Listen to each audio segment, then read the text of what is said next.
Assalamualaikum, Miss Diva back in the kitchen. Okay, hari ni Miss Diva nak masak gulai ikan temenung dengan terung. Ikan temenung dengan terung. Jom kita tengok. First, kita kena panaskan kuali kita. Masukkan minyak. Nampak tu? Lepas tu kita masukkan halba. Nampak? Halba sikit. Sangai dia, kita goreng dia halba. Okay, nampak tu? Bagi dia naik wangi, harum. Jadi kalau korang nak try, ini adalah masakan orang Kedah. Orang utara. Ni kalau tok saya dulu, mak saya duk masak macam ni dah hari-hari. Jangan lupa ni, daun kari. Daun kata daun apa? Masukkan, naikkan wangi dia. Oh ya, pastikan daun ni jangan ada ayam nak kodak mesjid lagi ni. Ampun. Bagi dia naik wangi macam ni, kita campurkan daun kari. Buka api dia sikit. Lepas tu kita masukkan ni, bawang merah, bawang kecil dengan apa nama? Bawang putih kita masukkan. Halia kita campurkan ke kari dalam masakan kita ni. Okey, kita gaul sekali. Bagi dia naik harum. Okey, apa tu? Kalau macam minyak tu tak cukup, kita boleh tambah sikit lah minyak bagi. Banyak sikit. Ada orang lah. Ada orang suka minyak banyak. Ada orang suka minyak sikit. Tapi kalau orang tak cukup minyaknya, kita tambah sikit lagi. Okey, kita gorengkan dia. Okey. Kita kacau bagi bau dia naik ke basi, bau wangi harum semerbak di satu rumah ni. Nak bagi makan. Tu dia. Ni kalau gulai ni macam-macam gulai. Kalau orang utama buat kan, kami lain sikit lah daripada Penang punya cara gulai. Mungkin ada sikit perbezaan dia. Rumah saya ni pakai rempah apa ni? Kalau orang utama kita pakai rempah capur. Capur ni bau power. Nak abang mai. Kalau tak ada rempah ni, capur dia tak mari. Tu dia. Kita memang pakai capur. Memang saya nak cari capur ni KL payah dapat. Lepas tu kita ambil dah capur ni, kita bancuh sikit dengan air suam-suam panas. Bancuh dia rempah dia, bagi dia naik. Dia ada sebati. Kita masukkan dalam kuali kita tadi. Kalau nak rasa pedas sikit, boleh tambahkan cili powder lah. Cili pun boleh campur sekali kalau nak rasa pedas sikit. Macam saya sih, kami ni memang tak makan pedas. Tapi okey lah, macam banyak macam ni pun. Waktu kita kacau dia, bagi naik wangi. Saya nak wangi tak? Wangi. Bagi dia pecah minyak dulu. Tu dia. Wangi lah tunggu. Ambil ha. Okey, kita tambah yang sikit. Okey, bagi dia. Yang dalam pekan ni tadi, kita buat yang ada sikit, nampak tu? Kan? Tak ada membazirkan kari kita, rempah kita tadi tu. Tu dia ambil hang. Wangi dah. Kita boleh guna ikan, kalau nak buat gulai ni macam-macam ikan kita boleh guna. Cuma hari ni saya nak gunakan ikan temenung. Ikan temenung ni bukan ikan yang duduk temenung. Ikan kalau orang Kedah kata ikan temenung lah, kalau orang KL kata ikan tembung. Ni dia. Okey, kita bagi dia macam minyak dulu. Ikan ni go. Udah dia pekat dah tu. Tadi kita tambah ayam sikit. Bagi dia kurang sikit pekat tu atas kita. Kalau kakak adik abang anak rasa pekat, boleh buat pekat. Kalau nak rasa kurang sikit, ayamnya tu sayang sikit ya, boleh juga buat. Okey. Kalau yang rasa yang sama, saya campurkan ni tu dia. Yang apa jadi? Asam jawa. Kita buh. Kami tebus sedikit tu kita kacau. Kan? Bagi dia rasa masam sikit. Ni. Ni kalau besok lagi, lagi sedap kuah dia. Tu. Kita kacau pelan-pelan. Tu dia pekat lah. Sedap dah tak sangka lah. Tu, nampak tu. Biarkan dia gerak dulu kakak. Kita biarkan dia gerak. Tu kita tambah sikit lagi. Kalau nak rasa masam, kita buang ni asam keping. Asam keping kita masukkan sikit tadi. Bila kita bubuh ikan tadi, baru kita masuk asam keping. Okey. Boleh juga. Nak buat asam keping, boleh tak nak bubuh pun tak apa. Itu atas kita. Cara masakan masing-masing, dia ada style masing-masing. Tak ada salah pun dalam masakan kita. Kalau nak bubuh apa pun, bubuh lah. Tak ada masalah. Jadi sedap kita boleh makan satu family. Betul tak? Ini adalah cara Miss Diva masak. Resepi I suka hati I nak bubuh apa pun, jadi sedap. Faham tak? Okay, bagi ikan dia pecah minyak dulu.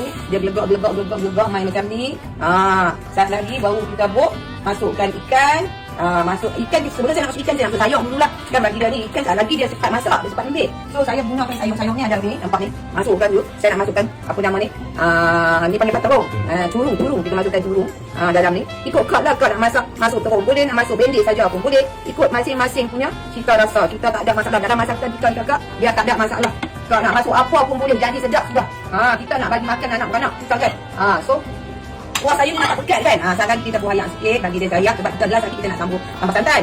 Jadi lagi dia akan pekat lekat. So kita nak buah ayam sikit. Bagi ni dia cayak sikit lah. So dia nak. Okey. Biarkan dia mendidih seketika.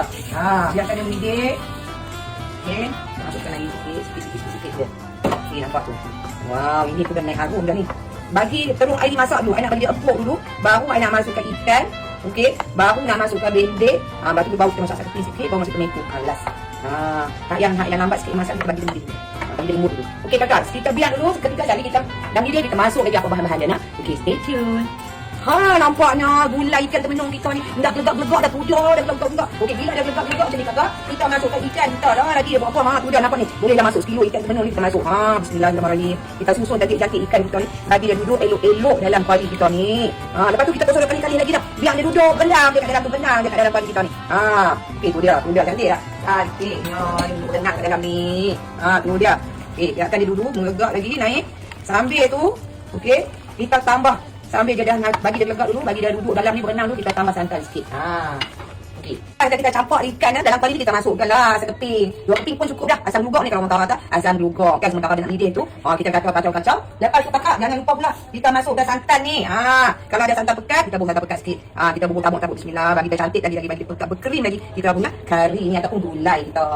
Tu dah. Saya dulu duduk sebelah mak Aci pun selalu ajak saya buat kari. Tapi style Aci lah, Aci duk masak. Dan ni hari ni kita masak ni style orang utara. Dia bukan macam Aci duk masak. Aci duk masak style dia lain sikit, dia bahan dia, rempah dia lain sikit. Daripada kita orang lain sikit rempah dia. Dia tak sama dengan Aci duk masak. Aci tu jiran saya dulu masa duduk rumah flat tu. Dia pun duk ajak juga saya kecil-kecil masak cara orang India masak kari gulai dia. Kan kita punya gulai utara lain, dia tak sama.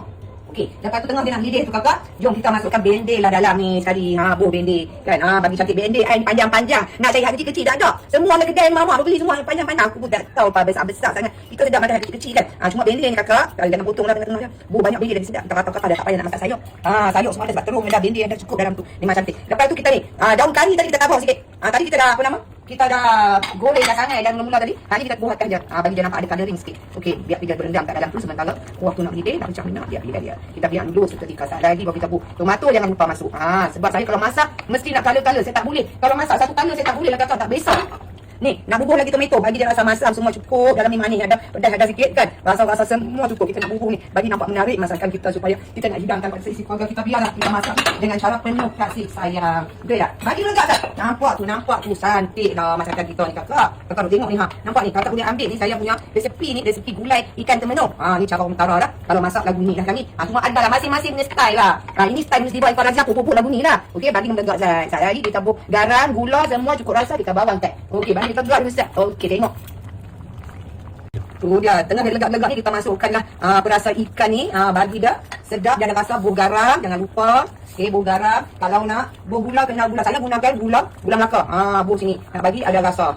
Kalau kita ada kerisik, boleh masuk kerisik sekali. Lalu tu dia gulai ikan termenung kita dah hampir siap. Last sekali, yang ini kerisik. Kalau kakak, abang, adik nak masukkan kerisik pun boleh. Tak nak masuk kerisik pun tak apa. Ini optional. Masing-masing punya cara. Kalau saya masuk kerisik sikit, bagi dia pekat sikit kuah dia tu. Bagi naik wangi lagi. Bagi dia ada rasa dia kat situ. Terpulang kita. Nak bubur tak apa, tak mau bubur pun tak apa. Masing-masing punya cara. Okey, nampak dia legak. Luk. Ni sedap ni. Ni kain saya bagi ni. Okey, ikhlas saja. Saya sharekan resepi saya, gulai ikan termenung cara orang utara, cara bis jiwa Iffah Razia. So kakak abang adik boleh cuba. Sambil masak tu jangan lupa tak pergi beli ni dekat beg kuning 10 dia sikit nak 50 SPF dan juga 10 Miss B juga. Jadi kalau kakak adik nak ganti, nak bungkus, nak manja sebelum nak raya ni, pergi beli solid body perisa caramel latte dan coklat pun ada, dan kita juga ada solid berry untuk detox. Okey, siapa nak cuba resepi Miss B Iffah Razia ni boleh try lah nak gulai ikan termenung cara Miss B. Selamat mencuba.